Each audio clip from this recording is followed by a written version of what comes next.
Bismillahirrahmanirrahim. Assalamualaikum warahmatullahi wabarakatuh.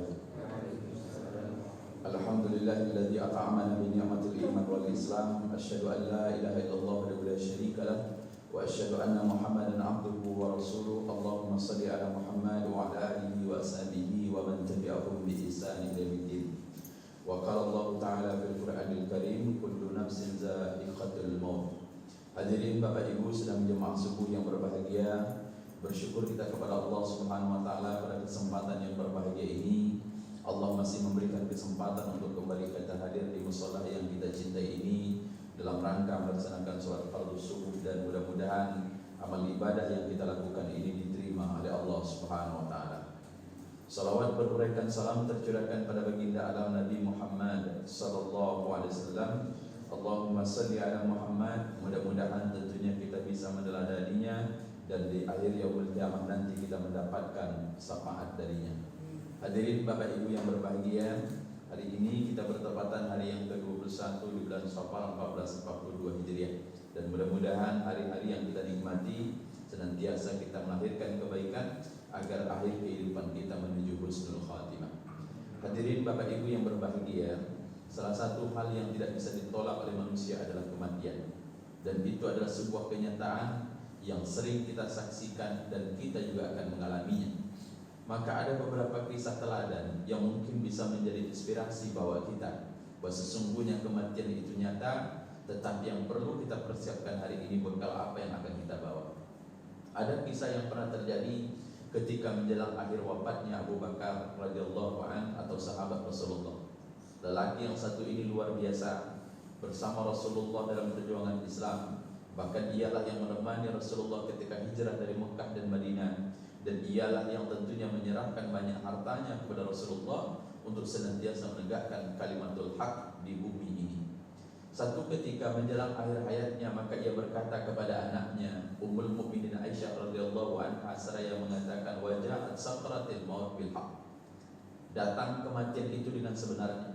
Kemudian dia panggil anaknya Aisyah, kemudian dia bertanya, hai putriku, berapa lembar kalian mengampani Rasulullah? Dia bertanya, padahal dia juga akan tahu, tetapi ada sebuah kenikmatan yang luar biasa. Berapa lembar kain kafan Rasulullah? Maka ketika itu dia mengatakan, Aisyah menjawab, 3 lembar tanpa dilapisi dengan jubah dan juga imamah. Artinya ketika Rasulullah wafat, maka dia dikafani dengan 3 lembar kain, kemudian tidak dipakaikan jubah, kemudian juga tidak dibuatkan di baginya semiri ataupun sorban. Kemudian dia bertanya lagi, hari apa Rasulullah wafat? Maka Aisyah radhiyallahu anha mengatakan dia wafatnya hari Senin. Diambilnya jubahnya oleh Abu Bakar, kemudian diberikannya kepada Aisyah. Seraya mengatakan, cucilah baju ini dan tambah lagi 2 lembar untuk yang lainnya. Kemudian Aisyah radhiyallahu anha mengatakan, ya ayahanda, bukan kain ini sudah lesu? Kain ini sudah cukup lama. Rasulullah dengan bahasa yang begitu santun, orang kaya, mengatakan, bukankah yang bagus itu lebih baik bagi orang yang hidup daripada orang yang mati? Berselang waktu ketika itu dia juga berwasiat kepada Umar bin Khattab. Dia mengatakan, aku mewasiatkan sebuah wasiat untukmu, jika engkau mendengarkan dari Umar tentunya mendengarkan dan mau mendengarkan, apalagi ini orang yang berbicara itu orang yang dekat dengan Rasulullah. Maka dikatakan sesungguhnya Allah mempunyai hak di malam hari dan tidak diterimanya di siang hari. Dan Allah memiliki hak atas kita di malam hari, dan dia tidak menerimanya di siang hari. Apa yang disampaikan oleh Abu Bakar, bahwa ada ibadah-ibadah tertentu yang memang diletakkan pada saat yang berbeda. Ada ibadah di siang hari yang kita lakukan, dan juga ada ibadah di malam hari yang apabila waktunya digantikan, maka itu tidak akan diterima oleh Allah. Maka dia katakan, Allah tidak akan menerima orang melakukan amalan sunnah sebelum mereka menyempurnakan amalan wajibnya. Maka dia katakan, bagi orang yang telah melakukan amal kebaikan, timbangan amal baik memang sudah sepantasnya mendapatkan nilai yang besar. Dan orang yang berat timbangannya di akhirat, hal itu karena mereka mengingkari kebatilan kemudian mengikuti kebenaran. Itulah wasiat-wasiat yang luar biasa yang disampaikan oleh Abu Bakar menjelang akhir hayatnya. Dan hampir hari ini Bapak Ibu yang berbahagia, kita kehilangan kesempatan untuk berwasiat, atau mungkin tidak ada waktunya lagi untuk berwasiat. Karena hampir hari ini Kita tidak mengerti kapan ajal itu tiba, dan hampir sebagian orang meninggal di rumah sakit sehingga kadang-kadang tidak didampingi oleh pihak keluarga. Berbeda atau tidak jauh berbeda dengan apa yang terjadi pada Umar bin Khattab. Umar bin Khattab ketika habis ditusuk Abi Lu'lu', kemudian dibawa ke rumahnya, beberapa hari menjelang rasa sakit yang luar biasa.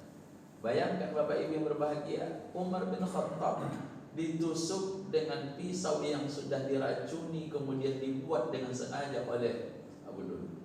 Tapi dia tidak begitu merasakan sakit karena sebuah kerinduan yang luar biasa. Tetapi sahabat juga tidak membiarkan Umar bin Khattab radhiyallahu anhu begitu saja. Dia silih berganti datang memberikan nasihat kepada Umar. Nah, salah satu di antara sahabat yang datang kepada Umar itu adalah Abdullah bin Abbas. Abdullah bin Abbas menghibur, karena memang orang yang sakit, orang yang dalam sakratil maut mungkin masih bisa berdialog. Kita dialog, saya memberikan motivasi kepadanya agar dia tidak begitu merasakan sakit yang dia derita. Maka dia katakan, ya Amirul Mukminin, engkau masuk Islam ketika orang dalam keadaan kufur. Engkau berjihad bersama Rasulullah manakala orang-orang menolaknya. Engkau terbunuh dalam keadaan syahid dan tidak seorang pun yang meragukannya, dan engkau adalah laki-laki yang diridhoi oleh Rasulullah SAW. Mendengarkan apa yang diungkapkan oleh Abdullah bin Abbas, Umar mengatakan, ucapkan sekali lagi. Dia ucapkan sekali lagi, ya Amirul Mukminin, engkau masuk Islam di tengah orang-orang saat itu masih kufur, dan engkau berjihad bersama Rasulullah ketika orang menolaknya, dan engkau mati syahid dan kami menjadi saksinya. Kemudian engkau adalah laki-laki yang dicintai oleh Rasulullah.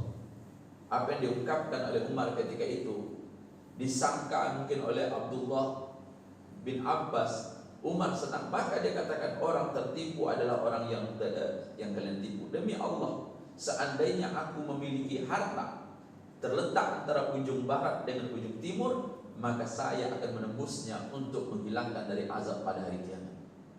Umar bin Khattab, Bapak Ibu yang berbahagia, mengatakan, kalau seandainya saya memiliki harta yang jumlahnya meliputi di antara timur dan barat, betapa banyaknya, maka saya akan berikan, saya akan sedekahkan mulai harta yang terbit dari matahari sampai tenggelamnya matahari untuk menembus kengerian pada hari kiamat. Umar bin Khattab, orang yang sudah sama seperti Abu Bakar, mendapatkan tiket masuk ke dalam surga, Bapak. Dia mendapatkan tiket, kepastiannya disampaikan langsung oleh Rasulullah, legalitasnya jelas. Tapi begitu dia menjelang akhir wafatnya masih menakutkan bagaimana keadaan yang namanya hari kiamat. Mengapa? Karena memang itulah kesolehan mereka. Tidak sampai di situ, Abdullah bin Umar meletakkan kepala ayahnya di pahanya. Kemudian Umar mengatakan, letakkan kepalaku di atas tanah. Sehingga Abdullah mengatakan, apa bedanya antara atas tanah dengan paha saya? Maka Umar mengatakan, letakkan saja. Akhirnya diletakkan oleh Abdullah bin Umar kepala ayahnya Umar bin Khattab di atas tanah. Kemudian dia mengatakan, celakalah Umar dan celakalah orang yang melahirkan Umar, kecuali dirahmati oleh Allah Subhanahu wa taala. Itulah sesuatu yang luar biasa. Seorang khalifah, pemimpin negara dengan kekuasaan yang luar biasa, ketika Umar sudah sampai ke Turki sana, yang dia sudah membentang mengalahkan Bizantium, mengalahkan orang-orang Persia. Tapi ketika dia wafat, maka dia meminta agar kepalanya diletakkan saja di atas tanah, karena dia merasa hina di depan Allah Subhanahu wa taala. Ada lagi Bapak Ibu yang berbahagia, kisah ketiga tentang apa yang terjadi pada sahabat Khalifah Ali bin Abi Thalib radhiyallahu anhu. Ali bin Abi Thalib tidak jauh berbeda nasibnya dengan Umar. Dia juga ditusuk. Tapi begitu dia ditusuk oleh seseorang, apa yang terjadi? Akhlaknya Ali bin Abi Thalib mengatakan, mana orang yang akan membunuh saya? Orang-orang yang ada ketika itu mengatakan, dia sudah kami tangkap ya Khalifah, ya Ali. Kemudian dia katakan, berikan dia makan dari makanan, berikan dia minum dari minuman. Kalau seandainya saya mati, maka penggallah kepalanya dengan baik dan jangan kalian menzaliminya. Seandainya saya hidup, maka nanti yang kita pikirkan di kemudian hari. Ali bin Abi Thalib, begitu dia dibunuh atau ingin dibunuh dan pembunuhnya ditangkap, masih ingin berbuat baik kepada musuhnya, orang yang sangat membenci.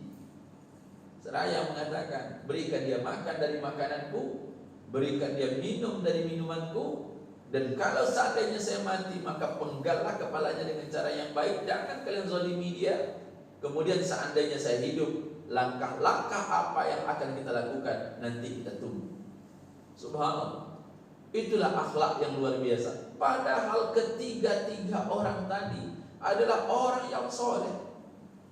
Maaf, orang soleh saja banyak musuhnya, apalagi orang jahat. Maka saking ngerinya kematian itu, Umar pernah bertanya kepada Ka'ab al-Anbar, seraya mengatakan, ya Ka'ab, haddatsna anil maut. Ya Umar bin Khattab, ya Ka'ab, ceritakan kepada kami apa tentang kematian, apa rasanya kematian, apa bentuknya kematian. Qala na'am ya Amirul Mukminin. Maka dia katakan, betul ya Amirul Mukminin, saya akan ceritakan. Udnun kasirus syauqi adkhala fi jawfir rajul. Apa dia katakan? Kematian itu seperti ranting atau kayu yang penuh dengan duri, kemudian dimasukkan ke dalam organ tubuh kita, kemudian durinya menancap di antara saraf-saraf yang ada. Kemudian datang lagi fa akhadha ma akhadha wa aqama aqwa. Kemudian datang seseorang, ditariknya kayu yang berduri itu sekencang-kencangnya, maka ada duri itu yang tinggal, kemudian ada duri itu yang terbawa. Yang tinggal menusuk ke saraf-saraf yang tersisa, kemudian yang terbawa menyangkut pula di antara duri yang ada. Itulah kata Ka'ab al-Anbar ketika Umar bertanya kepadanya, apa rasanya kematian? Subhanallah.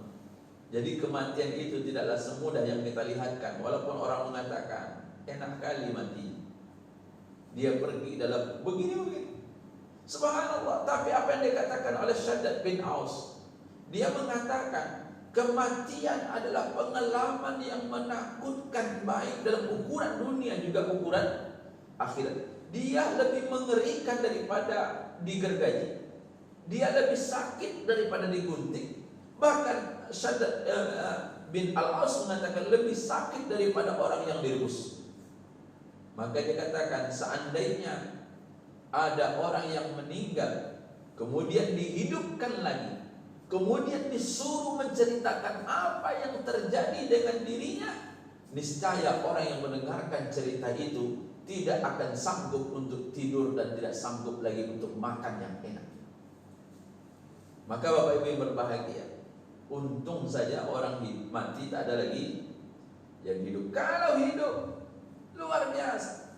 Maka Rasulullah pernah mengatakan ketika duduk bersama orang yang diwafatkan, Anil Barra qala kunna ma'a Rasulillah sallallahu alaihi wasallam fi janazah. Al-Barra ketika itu kami bersama Rasulullah, kemudian kami berada di dekat kuburan. Fajalasa ala safaril kubri. Kemudian Rasulullah dan kami duduk mengelilingi kuburan itu. Fabaka hatta balat turab. Kemudian Rasulullah menangis sampai dikatakan menangisnya Rasulullah membasahi debu-debu yang ada sekitar. Summa qal. Kemudian Rasulullah sallallahu alaihi wasallam ketika itu bersabda, ya ikhwani, hai saudara-saudaraku, hai keluargaku, hai orang-orang mukmin, limisli hadza, seperti inilah pada akhir kehidupan kita. Fa'idu, maka bersiap-siaplah. Maka Bapak Ibu yang berbahagia, satu kenikmatan yang bisa kita ambil kalau kita pergi menengok orang meninggal, sampaikan ke kuburnya, bersyukur.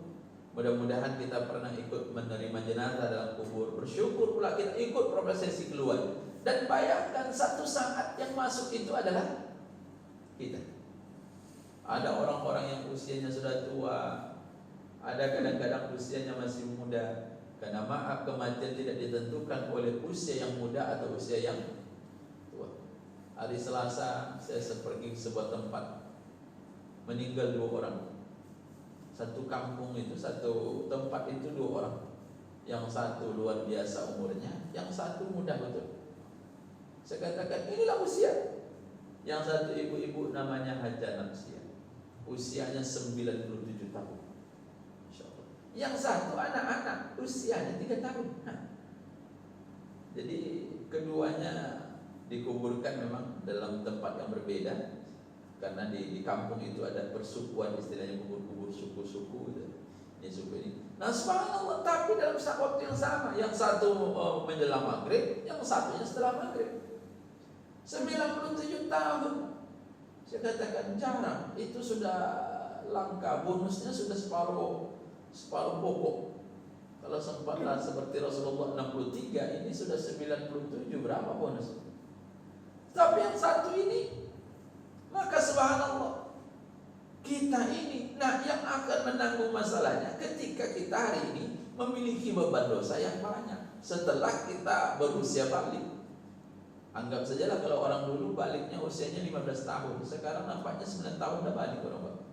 Udah tahu minta HP itu udah balik. Kalau dulu kan balik itu ukurannya haid atau dia bermimpi. Sekarang kalau anak itu minta HP itu udah balik juga.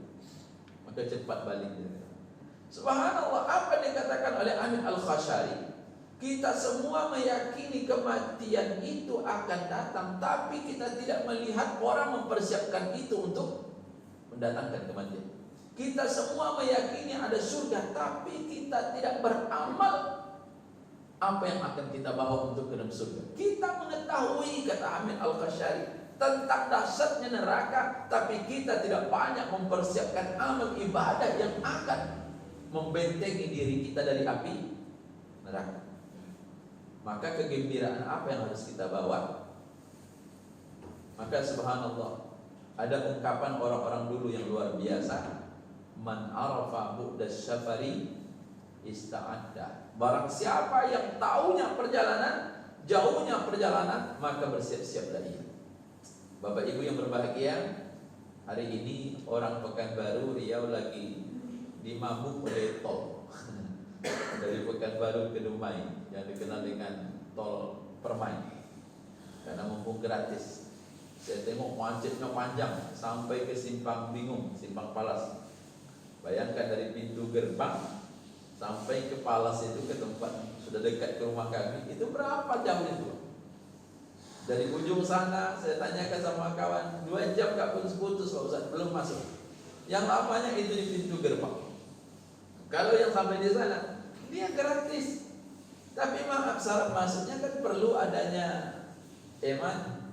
Walaupun maaf tidak akan dipotong berapa pulsa yang ada di dalam. Nah kalau di dunia saja kita memerlukan persiapan untuk bekal kematian, apalagi ke akhirat Pak. Subhanallah. Maka dulu ketika menarik, Rasulullah mengatakan, sesungguhnya Umar bin Abu Bakar adalah orang yang boleh masuk pintu surga mana saja dari mana dia mau. Etiket Rasulullah, sahabat itu sudah ada. Lah kita apa? Umur terus berkurang. Subhanallah. Setiap hari berkurang tanpa terasa. Kalau uang berkurang bisa kita hitung, sementara umur kita tidak ada. Maka apa yang harus dilakukan? Umar mengatakan dalam kitabnya Az-Zuhud miliknya Imam Ahmad, asnadnya disahihkan insyaallah, mengatakan hasibu anfusakum, hitunglah diri kalian. Maka sebelum tidur itu tidak melihat handphone, tapi lebih banyak bermuhasabah diri. Subhanallah. Apa kesalahan kita hari ini? Berapa banyak amal ibadah kita yang kita lakukan, sementara umur terus berkurang. Tapi maaf, usia kita habis oleh hari-hari. Dunia lebih banyak menyebutkan kita, tetapi itulah sebuah kenyataan hidup yang tidak bisa kita elakkan hari ini. Subhanallah. Hari-hari kita dari pagi sampai sore banyak memenuh. Apalagi dalam kehidupan hari ini, Masya Allah, luar biasa pengaruh pandemi ekonomi, pandemi corona. Sampai-sampai dunia pendidikan kita berantakan, ekonomi berantakan, tempat ibadah pun juga seperti itu. Hampir seluruhnya akibatnya apa? Kita ini akan berada pada tataran waktu. Maka Bapak Ibu yang berbahagia, insya Allah cepat atau lambat kita ini akan sampai pada waktunya. Kematian itu sudah dekat, tergantung lagi persiapan apa yang harus kita bawa. Pekan lalu kita mengatakan bahwa renungan di antara musibah itu, kita ini akan sampai pada masanya. Sampai pada masanya Allah akan memanggil kita, suka atau tidak suka. Yang penting kematian itu tidak pernah ditangguhkan. Wala yuakhirullahu nafsan idza jaa ajaluha. Dan apabila kematian itu, dan sesekali Allah tidak akan menangguhkan orang yang apabila datang kematian. Kemarin kita mendengarkan dari gugus Covid, satu lagi tenaga medis kita meninggal dalam tanda kutip melalui sebab atau musabab yakni Covid. Kalau orang perawat, dokter saja meninggal karena Covid, apalagi kita. Tetapi mudah-mudahan jemaah maghfirah semuanya sehat walafiat, diberikan imun tubuh yang kuat, memiliki semangat ibadah yang bagus. Karena ada orang mengatakan kalau semangat kita ada, maka insya Allah imun tubuh pun menjadi kuat. Yang sama lah Pak, sama. Ada orang kadang-kadang asal sakit pundaknya, ini tensi. Kalau tensi kolesterolnya tinggi, nggak lama sudah ditumbang. Ayo, nggak lama sudah itu tumbang juga ya, karena itu yang dipikirkan. Tapi ada juga subhanallah, Bapak pernah lihat saya membandingkan anak-anak dekat kami dengan anak-anak yang di sebelah. Asal hujan ada hujan dia. Dan ada sebuah kenikmatan di tempat kami di Rumbai. Asal hujan 2 jam, insya Allah jalan kami jadi kolam renang gratis. Asal 2 jam hujan, keluar air dari atas, dari komplek itu banjir. Nah, banjirnya enggak paling-paling sepaha. Cuma ada anak-anak itu, maaf cerita, air yang hujan itu kan itu kotor. Berapa banyak limbah rumah tangga keluar. Cuma anak-anak yang model-model yang tidak diperhatikan itu mandi situ. Saya katakan, nak jangan mandi, ini air kotor. Enggak Pak Ustaz, sehat, tengoklah kami sehat. Iya sehat. Hari pagi sampai sore Pak, tidak keluar dia. Mana lah mak kalian? Tidak peduli, emaknya tengok dia, terserahlah. Emaknya sibuk ke mana-mana. Saya tengok, tapi tidak pernah saya mendengarkan dia sakit pula. Itu pula hebat anak-anak. Usianya belum sekolah, ada sekolah, ya Allah. Lewat orang di sini digini-ginikan pula tu kan. Lewat Honda berenang-berenang. Tapi ada pula anak yang setiap hujan nak masuk, nanti kau demam, dikasih pula bodrek, dikasih vitamin C. Itu yang keluar masuk rumah sakit. Heran juga, itulah kekuasaan Allah. Subhanallah, mungkin anak-anak yang mandi tadi imun tubuhnya dia husnuzonnya terlalu tinggi nampak. Sehingga kadang-kadang kami dengan istri tengok anak-anak itu tidak bisa dilarang. Dia katakan, inilah Pak Ustaz kolam renang yang paling gratis di hotel bayar. Terserah kalian, gak salah. Itu gitu. Nah, itulah hidup. Mudah-mudahan semangat kita ada, yakin, optimis. Mudah-mudahan ini akan berlalu. Apalagi maaf, insya Allah ya Pak Imamnya 6 bulan lagi Ramadan. Rasanya baru kemarin Ramadan, tinggal 6 bulan lagi. Masya Allah. Begitulah cepatnya waktu. Mudah-mudahan ada manfaatnya. Assalamualaikum warahmatullahi wabarakatuh. Waalaikumsalam.